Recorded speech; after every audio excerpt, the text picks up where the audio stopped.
Hi! In this lecture, we are going to talk about what a vision is and why you need one. We'll then move on to the importance of establishing clear objectives for your business and conclude discussing targets and segmentation. The first thing you need to define when planning your marketing strategy is your vision, a sort of mental picture or where you want to get a few months or years from now. It should function as a roadmap for your future. After having a clear picture in mind, you need to write it down and produce what is called a vision statement. In practical terms, the vision statement should indicate what you intend to achieve over time. The words you choose will guide each single one of your future activities. When you're uncertain about whether or not you should do something, you will simply have to ask yourself, is this going to help me achieve my vision? If the answer is no, then don't do it. As easy as that. This will help you stay focused on what really matters. Your goals and objectives should naturally flow out of your vision statement and should be both short-term and long-term.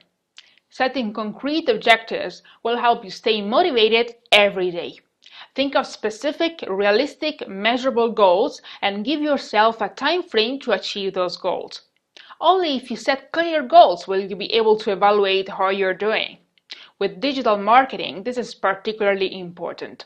When it comes to your online presence, you need to understand what key performance indicators are most relevant for you and decide what is for you a good result.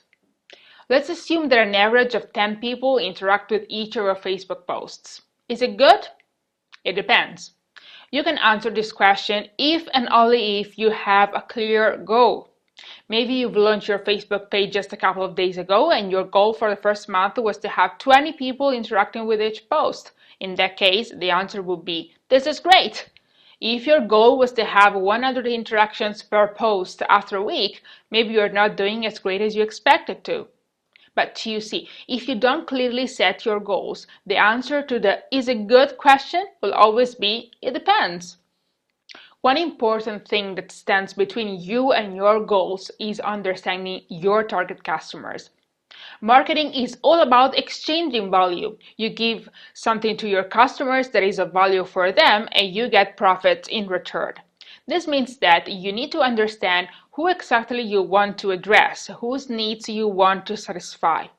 To better understand the profile of your ideal customer, try to divide your target market into various meaningful segments. You can use various criteria as a basis for market segmentation. For example, geography, dividing potential customers by region or climate. Demographic data can also be used as a basis for segmentation. You can separate customers for their age, gender, or income levels. You can use psychographics, looking at things like lifestyle or personality. Or maybe usage rate. Are you looking at people who have already bought your product before or at first-time buyers? Choose the variables that you think are important for your product and your business. After carefully segmenting the target market, you may choose to target one or more of the segments you found. This process will help you define a strategy to market your product to each single segment that is much more effective than a one-size-fits-all approach. In our next lecture, we'll keep talking about how to define your marketing strategy. See you there.